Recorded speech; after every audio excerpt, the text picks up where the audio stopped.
sukses menyerbu wilayah Denmark, maka Jerman melanjutkan ke wilayah selanjutnya, yaitu menduduki Norwegia. Dalam penyerangannya terhadap wilayah Norwegia, Jerman juga melakukan penyerangan melalui jalur darat, udara, dan laut. Melalui jalur laut, Jerman menggunakan kapal-kapal tanker yang terdiri dari 8 kapal yang menyamar sebagai kapal dagang dan membawa bahan bakar untuk kapal-kapal perang yang terlibat di dalam invasi selanjutnya.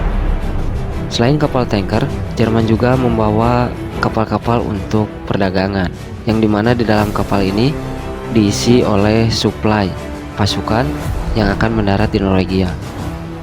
Seluruh kapal ini dilindungi oleh beberapa kapal tempur, yakni dari 11 grup kapal perang. 5 grup sebenarnya memiliki tujuan awal Denmark.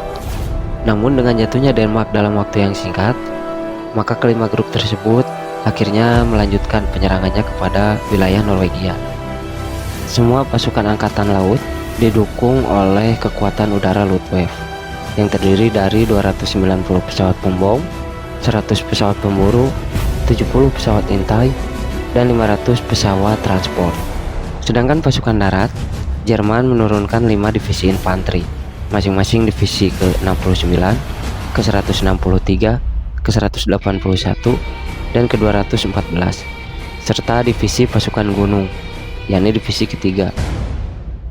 Seluruh pasukan invasi dalam operasi ini dipimpin oleh Jenderal von Falkenhorst. Total dari seluruh divisi infanteri Jerman sekitar 15.000 orang. Serangan pertama Jerman dilakukan langsung kepada kota Oslo. Sekitar 2.000 orang dari divisi infanteri ke-163 mendarat dengan perlindungan kapal tempur Jerman. Pada siang hari, serangan udara dilangsungkan dengan membom kota tersebut, dan diterjunkan pula satu kompi pasukan payung untuk menduduki lapangan terbang Fornebu di luar kota Oslo. Penerjunan ini diikuti pendaratan pasukan tambahan sebanyak 3.000 orang dari divisi infanteri ke-163. Dalam rencana Jerman ini, pertama Jerman akan menguasai Oslo. Karena dengan menguasai Oslo, maka kota-kota lain seperti Kristiansand, Stavanger, Trondheim, dan Narvik juga akan jatuh menyusul. Di sisi lain, atau dari pihak Norwegia, berbeda dengan saat Jerman menduduki Polandia. Maka ketika Jerman melakukan operasi ini, pihak sekutu, baik Inggris, Prancis, dan juga Polandia, memberikan reaksi dengan mengirimkan pasukannya. Sejak tanggal 8 hingga 28 April, Inggris, Prancis, dan Polandia memberikan perlawanan dengan mengirimkan pasukan dan membantu Norwegia.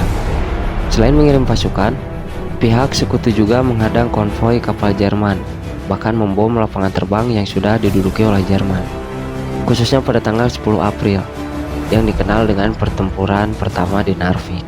5 kapal perusak Inggris memasuki pelabuhan Narvik dan berhadapan dengan 5 kapal perusak Jerman. Dalam pertempuran awal di Narvik, pasukan Jerman mengalami kekalahan karena banyak kapalnya yang dapat ditenggelamkan oleh kapal-kapal Inggris. Namun dengan datangnya bantuan kepada pihak Jerman, akhirnya dalam pertempuran ini Jerman berhasil membalas serangan yang diberikan oleh Angkatan Laut Inggris, yang menyebabkan beberapa kapal Inggris mengalami kerusakan, baik itu rusak berat dan juga rusak ringan. Pertempuran yang terjadi di wilayah Norwegia berlangsung hampir 2 bulan. Namun di akhir bulan April, sekutu mulai mengevakuasi pasukannya sehubungan dengan gerak maju pasukan-pasukan Jerman yang sudah menduduki hampir seluruh wilayah Norwegia. Evakuasi pasukan sekutu ini dimulai pada tanggal 30 April di wilayah Andalnes, dan pada tanggal 2-3 Mei di Namsos dengan jumlah 9.900 orang. Kedua kota tersebut sudah dirusak berat oleh pembom Angkatan Udara Jerman, sehingga tinggal puing-puingnya saja yang tersisa. Untuk proses evakuasi itu sendiri berlangsung hingga hampir 1 bulan, dengan total mengangkut pasukan hingga 24.500 pasukan. Proses evakuasi ini berlangsung hingga pemerintah Norwegia menyerah kepada Jerman pada tanggal 9 Juni 1940.